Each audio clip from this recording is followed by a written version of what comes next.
लेते हैं, मैदान हमारा होता है और महंगाई का डर तो उनको हो, बाजार पे जिनकी नजरें हैं, अपना तो गरीब नवाज के टुकड़ों पे गुजारा होता है। आंखों को रब्बे करीम ने इतनी ताकत नहीं दी है कि किसी मैयत के चेहरे को देखकर उसके ईमान का फैसला हम कर ले, किसी के चेहरे को देखकर उसके अकीदे का हम फैसला कर ले, किसी का चेहरा देख करके उसके अमाल को हम बता दें उसकी बात अच्छी हुई है या उसकी बात बुरी हुई है। हम चेहरा देखकर पता नहीं कर सकते, हमारा एक्सपीरियंस यहाँ नहीं चलेगा।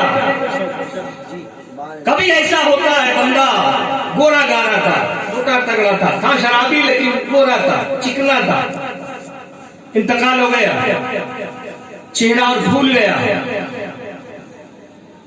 स्किन खिंचा गई, अब क्या है फेस ग्लो करने लगा, शाइनिंग आ गई।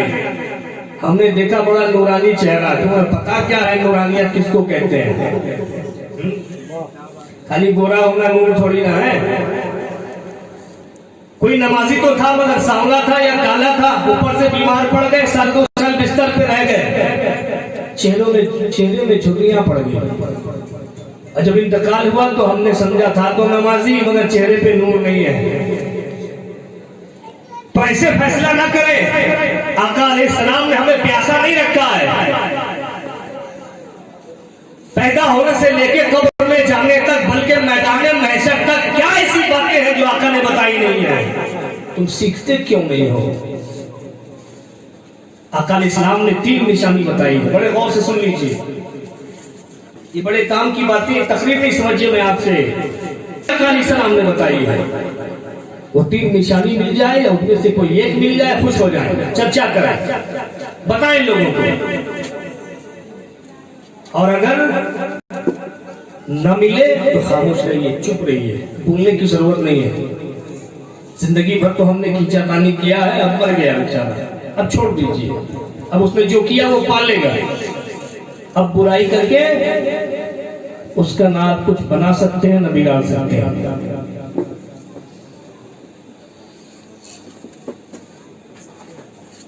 नबी पाक सल्लल्लाहु अलैहि वसल्लम फरमाते हैं कि मोमिन की मौत पसीने से है। प्यार से कह दीजिए सुभान अल्लाह। मोमिन की मौत पसीने से है।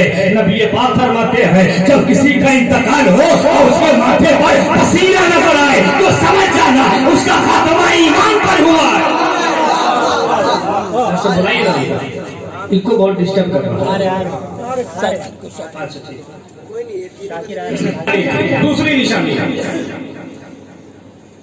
नबी पाक सल्लल्लाहु अलैहि वसल्लम फरमाते हैं कि जब किसी का इंतकाल हो और आंखों से पानी बहने लगे, आंसू बहने लगे, कभी ज्यादा बीमार है, बिस्तर पे बहुत दिन से है, कमजोर हो गया, तो आंखों के हल्के में, गड़े में पानी जमने लगे। ये सब मेरा प्रैक्टिकली है, मैंने कई बार आजमाया है,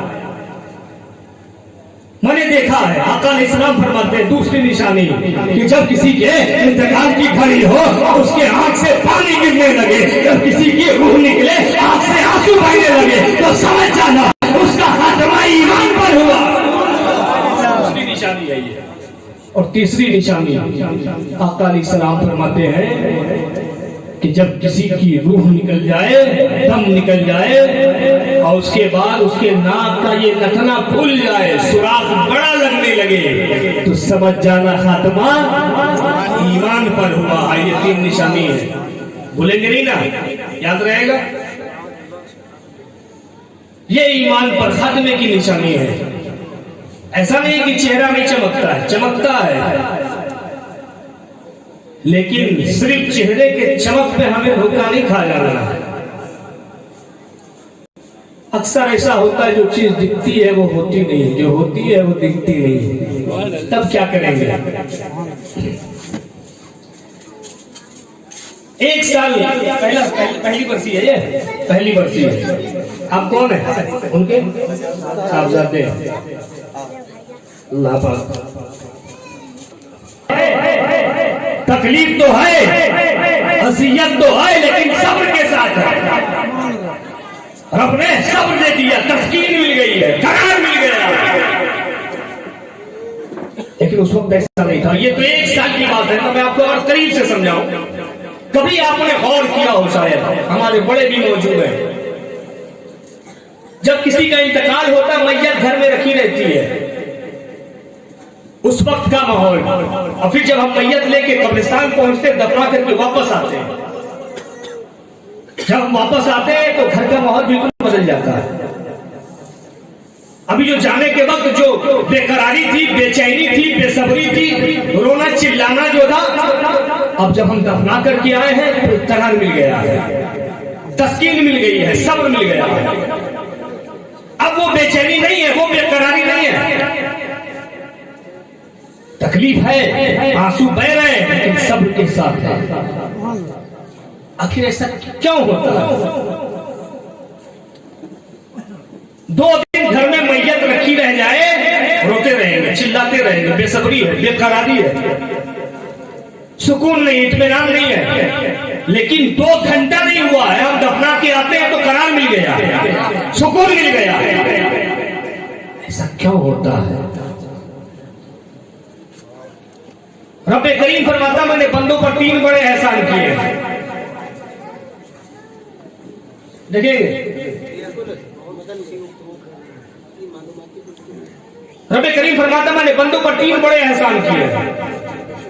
रब्बे करीम के एहसानात को कोई गिन सकता है क्या? शुमार कर सकता है? अनकाउंटेबल है, कोई गिन नहीं सकता।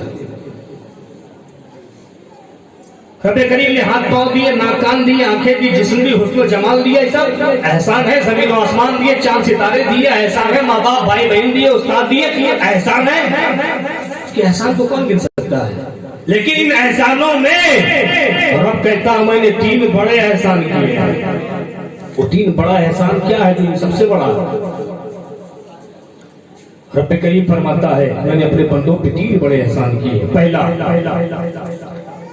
मैंने अपने बंदों पर पहला बड़ा एहसान ये किया कि दाने में घुल लगा दिया, अनाज में घुल लगा दिया। हम कहेंगे इसमें एहसान की क्या बात है? हमारी तो समझ ही में नहीं आ रहा। दाने में घुल लगे, अगर अनाज में घुल लगे हैं, ये तो हमारे लिए परेशानी की बात है। हमारी माँ बहनें बैठी है, उनको परेशानी हो जाती है, चूनो, फटको, छानो, सुखाओ, भिगाओ, झमेला है। एक बोरा गेहूं रखा, चावल रखा, आधा बोरा हो गया, आधा घूम खा गया, तो हमारे लिए तो परेशानी है ना। इसमें एहसान की बात क्या है? लेकिन परवरदिगार फरमाता है कि मैंने बंदों पर पहला बड़ा एहसान ये किया कि दाने में घुल लगा दिया, अनाज में घुल लगा दिया। अगर मैं दाने में घुल न लगाता तो जितने उमरा है, जितने औसा है, जितने बड़े बड़े लोग हैं, अपने अपने घरों में, अपने गोडाउन में, अपने स्टोर रूम में दाना को स्टॉक कर लेते, अनाज को जमा कर लेते, गरीब भूखे मर जाते, गरीब दाने को तरस जाते। तो मैंने बंदों पर पहला बड़ा एहसान ये किया कि दाने में घुल लगा दिया, ताकि गरीब की शान से दाना खा ले। मैंने बंदे पर दूसरा बड़ा एहसान ये किया कि मुर्दे को सड़ने वाला, गलने वाला बनाया। फिर हम सोचेंगे इसमें एहसान की क्या बात है, हमारी समझ में तो आता ही नहीं। मुर्दा सड़ने वाला, गलने वाला है, तभी तो अगर शाम में इंतकाल हो गया, कल दफनाना है, गर्मी का महीना है, बर्फ लेके आओ, बर्फ को लाना परेशानी, उसको लगाना परेशानी, उसको बहाना परेशानी, पैसा अलग खर्च होता है। हमें तो फिर ठंडे घर में रखिए। एहसान क्या है? ये तो हमारे लिए परेशानी है, अज़ियत है, तकलीफ है। लेकिन रब फरमाता है, मैंने बंदों पर दूसरा एहसान नहीं, बड़ा एहसान किया कि मुर्दे को सड़ने वाला, गलने वाला बनाया। अगर मैं मुर्दे को सड़ने वाला न बनाता, गलने वाला न बनाता, तो फिर कोई भी अपने अजीज को दफनाना पसंद न करता, सब अपने अपने घरों में रख लेते। फिर ऐसा होता कि घर में मुर्दे ही मुर्दे रखे रहते, जिंदों को रहने के लिए जगह न मिलती, और जब घर में मुर्दा रखा रहता तो हम हमेशा पाता रहता। हो नहीं सकता है कि बेटे की लाश रखी हो और वहां हस्ती नजर आ जाए। तो मैंने बंदों पर दूसरा बड़ा एहसान किया कि मुर्दे को सड़ने वाला, गलने वाला बनाया। माशाअल्लाह, कि मुर्दे को दफना दिया जाए और गम हमेशा ताजा न रहे। किसी बेटे की लाश रखी हो, 10 साल रखी हो, क्या माँ हंसती भी नजर आएगी? हो नहीं सकता। और 10 साल तो वो जी नहीं पाएगी अगर लाश रखी हो। साल 2 साल में माँ खुल के खत्म हो जाएगी बेटे के सदमे में।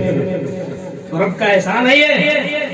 दूसरा बड़ा एहसान अब रब्बे करीम का तीसरा बड़ा एहसान सुन ले।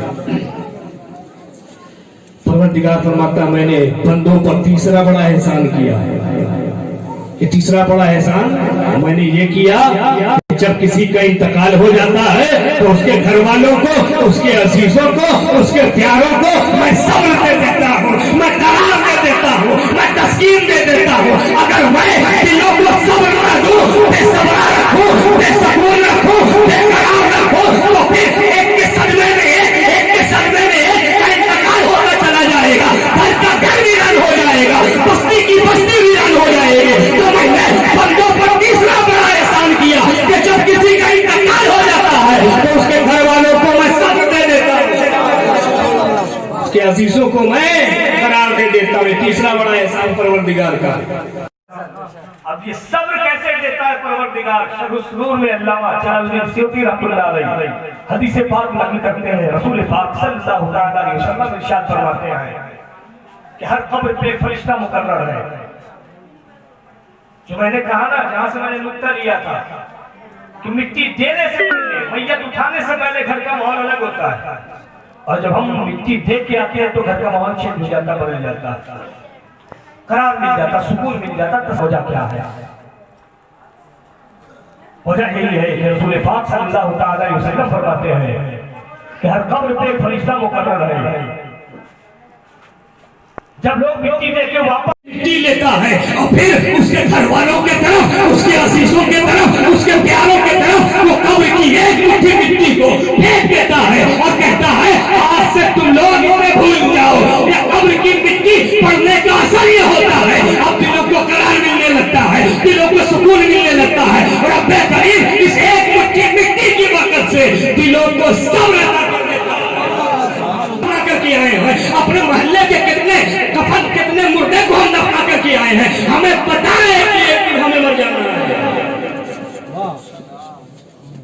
जब जो चीज इतनी यकीनी है उसकी तैयारी भी होनी चाहिए ना,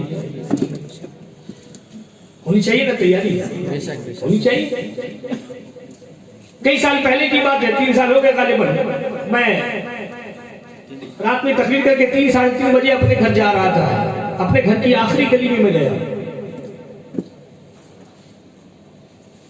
वहां मैंने देखा थोड़ा अंधेरा रहता, वहां एक खिड़की खुली, उसकी रोशनी जमीन पे पड़ रही है। मैं वहां से गुजरा, एक बच्चे की पढ़ने की आवाज आ रही थी। दूसरे दिन मैंने, क्योंकि मेरी गली है, मुझे मालूम है घर किसका, यहाँ बच्चा कौन है, किसकी आवाज है। दूसरे दिन मैंने बच्चे के पास गया, कहा बाबू रात को मैं यहाँ से गुजर रहा था, तुम जागे हुए थे? बोले हजरत मैं पढ़ रहा था। बोले ऐसी कौन सी पढ़ाई जो रात के 3 बजे होती है? बोले हजरत एग्जाम है ना, उसकी तैयारी कर रहा हूँ। अच्छा एग्जाम है, कब है? बोले 2.5 से 3 महीने रह गए। 2.5-3 महीने रह गए, तुम अभी से अपने रातों की नींद हराम किए हो? बोले हाँ हजरत, बोर्ड का एग्जाम है ना, माध्यमिक का एग्जाम है, तो तैयारी तो करनी पड़ेगी। मैं माध्यमिक की एग्जाम की तैयारी कर रहा हूँ, 5 अच्छा लाना है। मैंने बच्चे को नापने के लिए, तोलने के लिए मैंने कहा अरे बाबू इतनी मेहनत करने की जरूरत क्या है, रातों की नींद हराम करने की जरूरत क्या है? चीटिंग वुटिंग तो चल जाती है, एक से एक गैजेट निकले हुए हैं, आंखों में लगा लो, एग्जामिनर पकड़ ही नहीं पाएगा। चीटिंग करके पास हो जाना है, चीटिंग तो चल जाती है। बच्चे ने कहा हजरत चीटिंग चल तो जाती है, लेकिन अगर नहीं चली तब क्या होगा? तब तो मैं फेल हो जाऊंगा। फेल हो जाओगे, फेल हो जाओगे तो क्या होगा? फेल हो जाऊंगा तो 1 साल मेरा गया, 1 साल मेरा बर्बाद हो गया। मुझे नेक्स्ट ईयर मौका मिलेगा, अगले साल मौका मिलेगा, 1 साल तो मेरा बर्बाद हो गया। इस 1 साल को बचाने के लिए बच्चा 3 महीना पहले से जाग कर तैयारी कर रहा है। 3 महीने बाद एग्जाम है, उसको मालूम है उसके बाद बच्चा तैयारी कर रहा है। अब और से इसको समझ लीजिए, वो एग्जाम है जहां कभी चीटिंग भी चल जाती है। अगर फेल हो गया तो 1 साल बाद मौका मिलेगा। उसके लिए बच्चा रात भर तैयारी कर रहा है। बिना तमसील मेरे भाइयों, हमें भी एक इम्तिहान गाह में बैठना है, हमें भी एक एग्जाम हॉल में बैठना है, जिसकी कोई गारंटी नहीं है कि 3 महीने बाद एग्जाम होगा, 3 घंटे बाद भी हो सकता है, 3 दिन बाद